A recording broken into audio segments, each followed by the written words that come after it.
কি উপদেষ্টা, আইন উপদেষ্টা গ্রিন সিগন্যাল দিছে।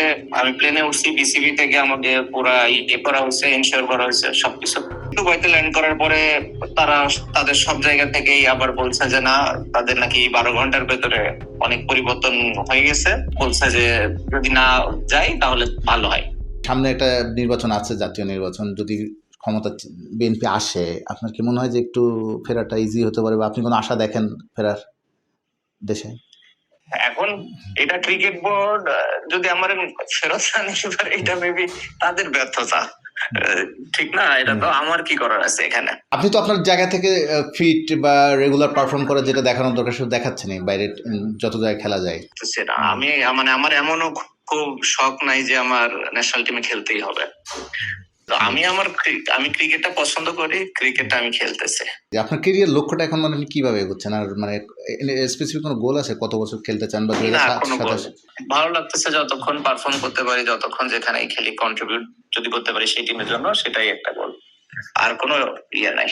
আপনি আপনার কেরিয়ারে কি ভাই কোনো মানে তো অনেক হাই লো টাইম গেছে অনেকেই, কিন্তু আপনার লাইফে আপনি যে ব্যাড টাইমগুলো আপনি দেখেন, কোন ব্যাড টাইমটা আপনার বেশি ব্যাড টাইম মনে হয় যে আপনার লাইফে সবচেয়ে? একটাও না, আমার কাছে মনে হয় প্রতিটা থেকে আমি অনেক কিছু শিখতে পারছি, এবং এটা আমার আগের গুলা এই পর্যন্ত হেল্প করছে আমার লাইফে, এখনকারটা মেবি সামনে আরো বড় হেল্প করবে। 24 অক্টোবর আপনি একটু লিখছিলেন ফেসবুকে যে গত সেপ্টেম্বরে, ওই সময় আসলে একটু যদি একটু বলতেন ডিটেল। আপনি দুবাই পর্যন্ত আসলেন, একটা আপনার ফেয়ারওয়েল দিবে এরকম একটা আমরা চারিদিকে উৎসব মুখর একটা পরিবেশ আমরা দেখতে পাচ্ছিলাম। শেষ মুহূর্তে আবার সব এলোমেলো। আপনি কি বলতে, বার্তাটা কি ছিল আপনার প্রতি ওই সময় তাদের? আমাকে সরাসরি উপদেষ্টা, আইন উপদেষ্টা গ্রিন সিগন্যাল দিছে। আমি প্লেনে উঠছি, বিসিবি থেকে আমাকে পুরা করা হয়েছে, ইনশিওর করা হয়েছে সবকিছু। তারপরে আমি প্লেনে উঠছি, দুবাইতে ল্যান্ড করার পরে তারা তাদের সব জায়গা থেকেই আবার বলছে যে না, তাদের নাকি 12 ঘন্টার ভেতরে অনেক পরিবর্তন হয়ে গেছে সিচুয়েশন। তো তারা বলছে যে যদি না যাই তাহলে ভালো হয়। তো আমি আর যাই নাই, এই আর কি, এছাড়া আর কিছু নাই। এটা সরকারের তরফ থেকেই বলা হয়েছিল? হ্যাঁ, সব তরফ থেকে। মানে আমি যাদেরকে বললামই তো আপনাকে, যে আইন উপদেষ্টা, ক্রীড়া উপদেষ্টা দুইজনই গ্রিন সিগন্যাল দিচ্ছে দেখেই তো আমি গেছি। বুঝতে পারছি। আর ক্রিকেট বোর্ড সিকিউরিটি ইনশিওর করছে। গত এক বছর দেখলাম আপনার অনেক মানে ফ্যান যারা আপনার প্ল্যাকার্ড নিয়ে ঢুকতে চায় স্টেডিয়ামে, তাদেরকে আটকায় দেওয়া হয়, প্ল্যাকার্ড ফেলে দেওয়া হয়। মানে এটা আপনাদের কতটা কষ্ট দেয়, পীড়া দেয় একজন প্লেয়ার হিসাবে? কষ্ট পীড়া দেয় না, যেটা হচ্ছে ফ্যানদের জন্য খারাপ লাগে, আর ওদের জন্য মানে ওদের প্রতি আমার কৃতজ্ঞতা যে ওরা এখনো পাগলের মতো আমাকে সাপোর্ট করে। এছাড়া তো আসলে বলার কিছু নাই। ভালোই হয়েছে, এরকম নামাইতে দেওয়াতে ওদের ইয়েটা আরো বেশি হয়েছে। একটু বাংলাদেশ টিম নিয়ে জিজ্ঞাসা করি। এই বছরে অনেকগুলো রেকর্ড আপনার টিমমেট অনেকে, মুস্তাফিজ যেমন 158 উইকেট হয়ে গেল টি20তে, আপনার ছাড়াই গেল। লিটন আপনার রানটাকে টপকায় গেল। তাইজুল টেস্টে আপনাকে 250 উইকেট, আপনি ওকে উইশ করছেন ফেসবুকে। ওদেরকে কিভাবে আপনি উইশ করেন, বা ওদের কাছে আপনার কি চাওয়া থাকে? ওদের সবার কাছে যারা বাংলাদেশ টিমের হয়ে খেলবে যেন তারা তাদের সর্বোচ্চটা দিয়ে পারফর্ম করতে পারে, সেটাই আমার চাওয়া। আর আমার কাছে মনে হয় না কোনো আমার কাছে মনে হয় না কোনো খেলোয়াড় রেকর্ডের দিকে চিন্তা করে খেলে। আমি জানি না, যদি কেউ খেলে সেটা তার পার্সোনাল গোলের কথা চিন্তা করে খেলে। তো আমি আসলে এটা নিয়ে খুব বেশি একটা বদার না।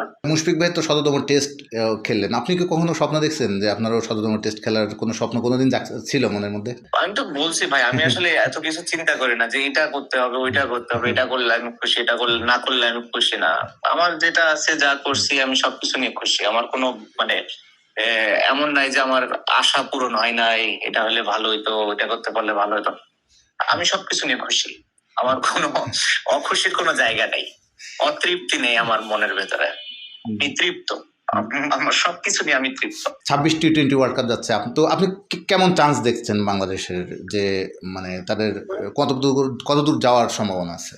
সেটা তো আমার পক্ষে বলা মুশকিল যে আসলে কতটুকু যাওয়ার সম্ভাবনা আছে। খুব বেশি আমি ফলো করি না, আমার জন্য বলাটাও ডিফিকাল্ট। বাট আমি আশা করি যে বাংলাদেশ টিম ভালো করবে, অন্যান্য যে কোনো বারে থেকে ভালো করে যেন। আপনারা 4-5 জন যারা আমাদের বিগ স্টার ছিলেন বাংলাদেশ ক্রিকেটের প্রেক্ষাপটে, আপনি, তামিম ইকবাল, মুশফিক ভাই, মাহমুদুল্লাহ, মাশরাফি ভাই তো আগেই গেছে। তো এরপরে না আমরা একটা দেখতে পাচ্ছি, একটা গ্যাপ। এখনকার অনেক এই ক্রিকেটারদের মধ্যে গ্যাপটা কেন তৈরি হলো এত বেশি? আমার জায়গা থেকে দেখি যে আমাদের থেকে বেটার ব্যাটসম্যান এখন আছে, আমাদের থেকে বেটার বোলার এখন আছে, আমাদের থেকে বেটার ফিল্ডার এখন আছে। তো আমি তো সব দিক থেকে দেখি বেটার সবকিছু আছে। 8-10 বছর খেলা প্লেয়ার আছে 7-8টা, 5-7 বছর খেলা প্লেয়ার আছে বাকিগুলা। ওরকম নতুন বলতে কেউই নাই। সো এক্সপিরিয়েন্সটা একটু ঘাটতি দেখি না। তো আপনি যে ট্রানজিশন বলতেছেন, আমি আসলে ওটাতে খুব একটা না, বিশ্বাসী না। বাট আমি দেখি যেটা, আমি সব পজিটিভই দেখি। আমি দেখি ভালো ফিউচার বাংলাদেশের ক্রিকেটের, কারণ যা যা দরকার একটা টিমে ভালো করার জন্য আমি সবই দেখে আছে এই টিমে। যখন দেশের হয়ে খেলছেন বা আপনি মানে দেশে থেকে খেলছেন, ব্যস্ততা দেখছি অনেক, আপনি প্রচুর মানে আপনার এন্ডোর্সমেন্ট, শুটিং, শোরুম উদ্বোধন, পলিটিক্স, বিজনেস, মানে আপনার লাইফটা মানে আপনি নিজেও মনে হয় অনেক সময় নিঃশ্বাস ফেলার সময় পান না, এরকম একটা বিষয়। এখানে সেখানে নানা জায়গায় ছোটাছুটি করছেন, আসলে কি মানে ওই লাইফটা মিস করেন ভাই? যখন ব্যস্ততা ছিল, এখন অন্যরকম লাইফ আছে, অন্যরকম লাইফ আছে। আমার এগুলো নিয়ে খুব একটা প্রবলেম হয় না। প্লেইং লাইফের পলিটিক্যাল আইডেন্টিটি, বিজনেস সহ নানা অফ ফিল্ডের যে অ্যাক্টিভিটিসগুলো যদি না থাকতো, এত ভাবতে হতো না যে কবে ফিরবো না। আমার কাছে যেটা মনে হয় যে অন্যের কাছে নাক গলানো অন্যদের কাজ বেশি। ওরা নাক গলায়, আমার কাছে সেটা আমার প্রবলেম না, অন্যদের প্রবলেম।